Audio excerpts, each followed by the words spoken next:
Hello friends, and welcome to Smell of Optimism. My name is Pratik Nayak, and before we start today's conversation, let me ask you a question. How can we help our human race, our human species, progress?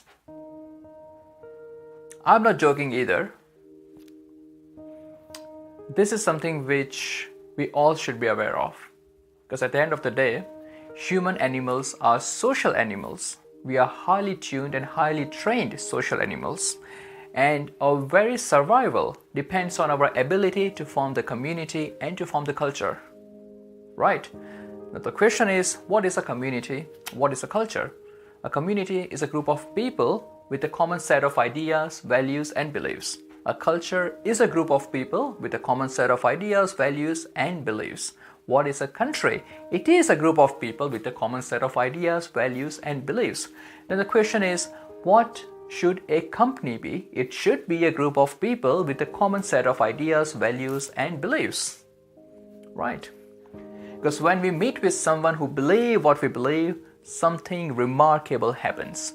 Trust emerges.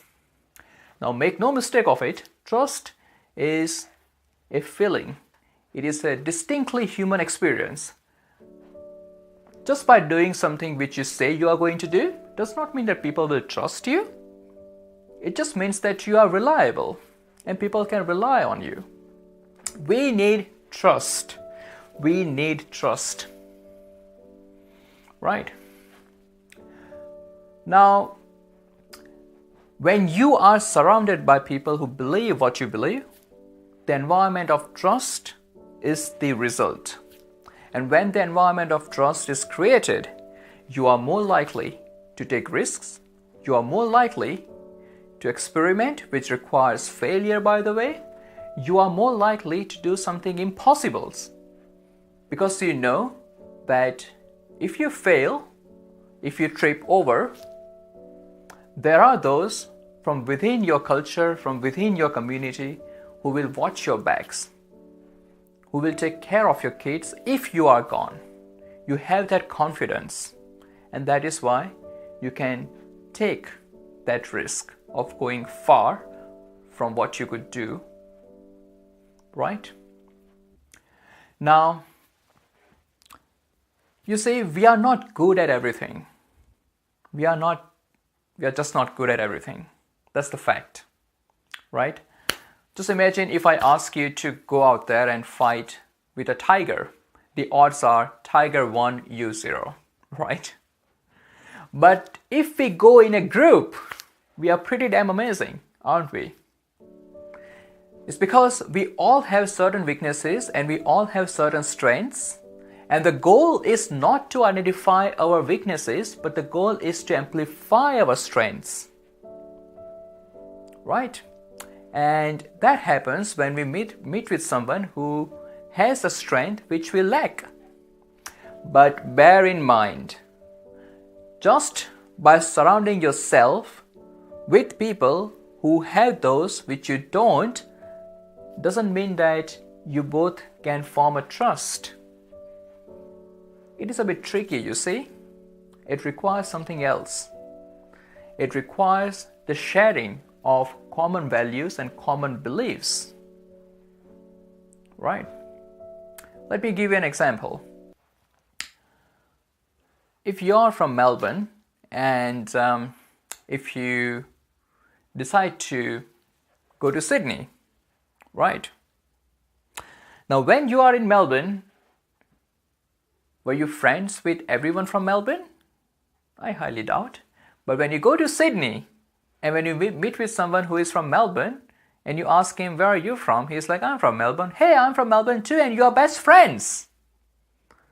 Now imagine, if you go to France on a holiday trip, and if you meet with someone from Brisbane, you just hear that Australian accent behind you, and you ask him, hey, where are you from? And he's like, I'm from Brisbane. And you go, I'm from Melbourne, and you're best friends. Right? Because although you do not know much about that stranger, you know something about that stranger. You share common values. because of the community that you belong, because of the likelihood of those environment which you both have lived in, right? That is what happens. And if that stranger from who just became your friend, if he tells you to go to a restaurant to have your dinner, you would just go to that restaurant to have the dinner. You would not question his judgment, because you know that he knows how you have lived and how you have been brought up, right? So you trust him. You do not do all the research, you see. We humans, we do not do all the research, because when we meet with someone who believes what we believe, when we meet with someone from within our community and within our culture, we try to rely on them. We try to rely on their judgments. Let me give you another example. If you decide to buy a television for yourself, you do all this market research, all the competitive analysis, all this website reviews, the product reviews and stuff like that, and you decide to go and buy an LG TV on Monday. You are quite convinced that you are going to buy an LG TV on Monday. Now a day before, on Sunday, one of your best friends arrives at your place to meet you. Now he is a kind of a gadget guy, a tech-savvy person, and you just told him about all the research which you have done, and you just told him that you are going to buy an LG tomorrow, and he just turns around and tells you, no man, go for a Samsung, it's a better TV. What would you do? You would either do all the research which you had done before with LG, but now with Samsung. You would do all those market analysis, all the competitive research, all those product review sites. You will do everything with Samsung this time. Or you would just go and buy a Samsung on Monday. In other words, you will throw all the research, all the market analysis, all the hard work which you have done after LG out of the window, just because your friend, someone who you trust and someone who trusts you, told you to go for something else. This is what happens when you trust someone, right? Now, the question is, how do you find someone who shares common values and common beliefs? Right? It's a big question. It's a big question. How do you find those people who you believe that they believe the same thing as you do? Right? If I ask you to go out in a crowd and find those people who believe what you believe, you know exactly what you need to do. You go out there and you strike up a conversation with everyone that you meet. You go out there and you start talking about your beliefs, your ideas, your values, and out of a bunch of people, you would find a few who happen to share somewhat the same values and the same ideas as you do. The problem with that is that it is not scalable, you see. It is a bit hard to interact with every individual and share your ideas and your beliefs. But if I give you a black hat, and if I ask you to go out there in the same crowd and find those who are wearing the same black hat, it is quite easy, isn't it? Here is one, here is two, that's three, that's four, and that's five. Five people. Right? Now just replace the black hat which I gave you with the symbol of your beliefs and your values. Right?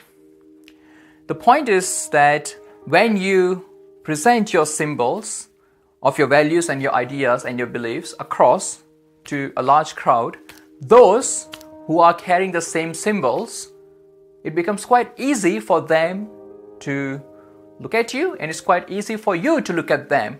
And when you meet with them, trust starts to emerge. Right?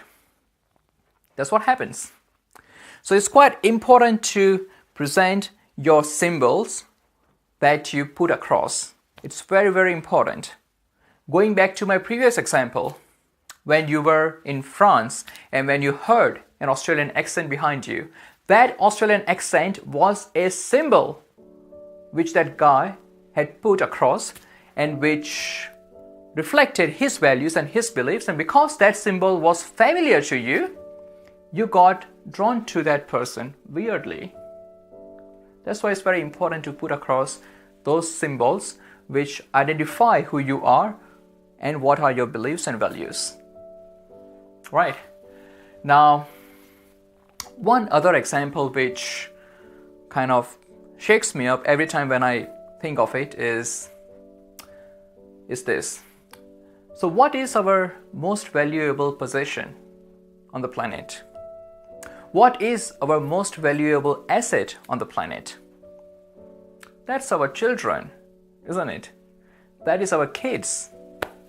Now just imagine if you want to take your wife on a date one fine day and you need someone to take care of your kids while you are on your date.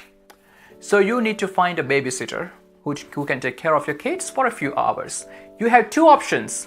Option number one, you have your neighbor.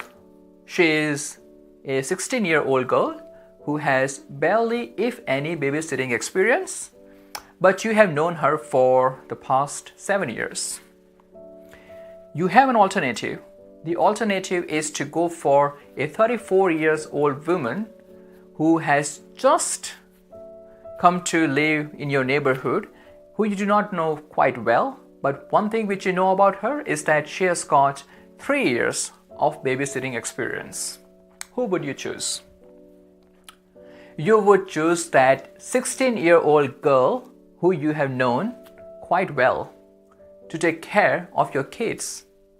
In other words, you would put more importance and more priority to a person who you know pretty well over a person who has got a vast amount of experience in the field which you are looking for. Why? Because this girl is from within your community, from within your culture, from within your neighborhood, and you have managed to know her well, and you have managed to form a trust. And as a result, you are ready to give the most valuable possession of the planet of yours in the hands of someone who does not have any experience at all. That is the magic of trust. That is the magic of trust. Thank you so much for listening to me today, and you have a wonderful day.